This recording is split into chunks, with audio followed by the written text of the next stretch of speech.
recorded. Was that right? Sound and everything will be held against you, so be careful. Oh, no, that's the word. I can sing a song, that's all. Say a few words. So what do you have to say, Bob? Remember, this tape is it's going to be preserved forever. So anything you want to say to the future generations, because this tape will go on. This tape might even go on longer than you. So, if there's anything you want to be preserved or said, what would you like to say now? Well, so when I was making the trip, I wasn't sure how long I'm going to stay. Good. And they don't mess around my head. I just had a haircut. I paid $3.50 for it. I gave a pound 50 cents. So don't mess it up. And we cut the time short because we're missing the 82 degrees sun and in the pool. And so we decided to go a little earlier. But however, unfortunately, we had to leave in such a short time. But it's very difficult to see a whole family because you're running around from time to time and you finally round up at the hospital. Because your father's picking me up, Ted is picking me up, Bobby's coming to Phyllis's house tomorrow night, and it's really tough, it's hard. If I had a doctor with me, I'd do it traceable. I never can tell at any moment I'm either going to fall down the street and I won't even get back to Florida. But anyhow, next time I come here, it'll be a long time from now. I hope things will be different. By that time, yeah, by that time, all the houses that they have out in Northampton and the States and the other place all be put together, like one next to the other. I don't have to call anybody to drive me, so I go out of one room into the other. That's my idea. Because for that time, there'll be a change. Because this is only breaking up families, going out Northampton, Union Turnpike, the States. If you're all together, and you're living miles away, it's no good. Yeah, but look at it this way. After a while, that everyone in all the different families will have so many different homes that it'll just be by chance that two of their houses will have to be together. That's right.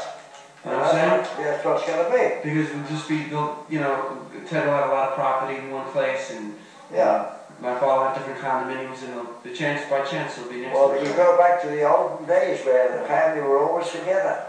But the system that we have today compels people to leave homes because they've got another job 5,000 miles away and it's paying better money. So he has to leave everything at home and go there. When it gets all settled, the company goes bankrupt. So he has to come back again. And it's a whole big struggle. By the time they change, we'll be together.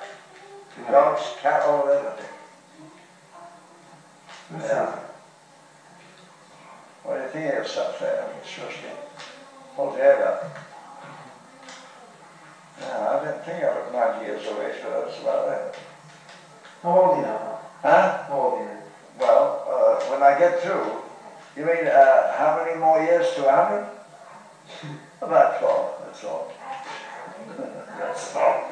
Because they don't know I was born in 1894, I keep going in 1896. And they tell Pop, boy, you look great for your age. Yeah. I haven't seen anybody up there older than me. They say, how old are you? They're all 81, 79. Said, how old are you? I said, I'll be 68 in January. See, you look good. They'll always say you look good in other ways. Yeah, that's right, yeah. Right? Oh, you got to say you're fantastic. And the next day, they're all going to your funeral.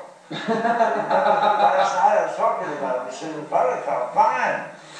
Where's the funeral? That's it. It's all over with. That's it. But you can't live forever anyhow, so it's cheaper to be alive, I think, today as it is than dying. Because when you're dying a long way from home, it costs $6,000 to bring the body back. Should it cost $6,000 if you died in Florida and to bring it back here? The cheapest had it burnt up. You pay $300, they burn it. And nobody has to come anymore to look at the stone. It's finished. It disappeared like Bill. Same thing. And that's what's coming too. They're going to do away with all these big stones, you know, these big ones. The more money you had, the bigger the stone was. And you usually find a bit left of it. And underneath is the father and the mother, how they all died. But the little tiny stone that's over the other side, the poor little guy, he was only making about $3 an hour. So the parents couldn't afford a big stone, the little tiny stone. It's all going to change. There'll be no more stones, nothing. Just burn the bodies and then all the family live together. It would be cheaper to live that way. You recognize us, Steve? I'm saying it's not that way. Well, I don't think a lot of things are going to change, don't you think? Anyhow, it's nice to be here, it's nice to be going, and everybody's happy, and everybody's poverty stricken around here. Poverty stricken. What are you in such a hurry to go back for anymore? So I hang anywhere? Right, what's another? Why do you go back? Well, I'm going home for the same reason most everybody else goes home. If you ask a guy why you're going home, he says, you're going home because you live there. That's the only reason why they go home. If they didn't live there, they wouldn't be going home. They'd stay where they are. That's what it is. So where are you going? That's going home. I said, I know where you're going home. Well, she went, well, how do you know? I said, because you live there, so you have to go home. The wife was waiting for you. Yeah. Well, anyhow. Well, it's nice anyhow. Oh, yeah. It's nice, yeah, it's nice to go, it's nice to come. At least, at least you're moving around, you're doing Yeah, not only that, when you arrive at the family, you haven't seen it in a long time, they invite you for dinner, which is, of course, a duty-bound thing. They've got to do that. They hate you like mad. You're going to dinner tomorrow night, because get rid of the guys even tomorrow. That's how it all works out. Oh, and afterwards you go, no, it's like when you die. You have a few cries, and I forget. But it's good, it has to be that way. Because you can. Once it's proper, it's nice, you still have your family here. Yeah, that's what I'm saying, yeah. And everyone is still around. And but you put everybody in trouble. That's important too. I know that. But see what you do. You come here, yeah. You're running everybody around. Yeah. And it's you have a feeling that you're obligated to go here, go there. Right, but let me ask you a question. Supposing, which really is the case in many families, where the children are not living in one city, and they're scattered all over the United States. You come to New York City, you do see the family, you see the grandchildren, we're all together, we see each other. I mean, that in itself must be satisfying to you. Yes, but you know that you will see all your children. Yeah, but a lot of people can't do that. What they do, they make pictures of themselves and they mail it. That's why the photography business is great. Oh, you don't make it. That's right. That's right. I can't come to see you, it costs too much money. But I'm going to send you a photograph of myself just coming out of the toilet. You think so? You're going to see it. You think we're all here though. The fact is that we're all here. We're not scattered around, and you can always see us here. Yeah. And that's important. Well, Rodney looks good, that's all I can say. Well, Rodney's a very busy young man. There's a long way going there, you're just starting up. I just picture him as being the head of a big corporation. The Rodney Incorporation and of the column. When he dies, maybe 100 years from now, the obituary column will go down lines after lines. How a young man started out, didn't know where to go. He had $5,000 in the bank and a brand new car, and didn't know where to go.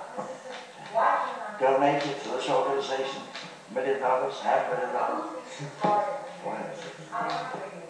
You're laughing at it.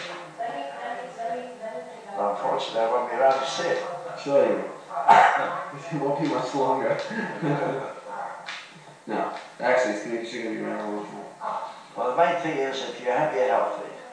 And the main thing is, too, if you want to be healthy, make sure where you're going. You go to visit a doctor, make sure how he feels. As soon as you start with him and ask him, how do you feel, doctor? Because if he doesn't feel good, then you walk out and look for a doctor that's been healthy, because if he's sick, he's got to help you much. And especially when he says he's looking you over, and he says, you know, you have an expanded heart. That's what the guy told me, I'm part of it. I said, a large heart. I couldn't get over it, because I want to see your master third, and I want to take the cardiogram. I couldn't believe it. He got behind me and gave me one pull. Now, getting back, I would say, a lot of people are living a whole life which breaks down completely in half of their lives. That life is becoming a shambles to them. And they think that if they haven't made a lot of money, it's from the shambles, it's from selling.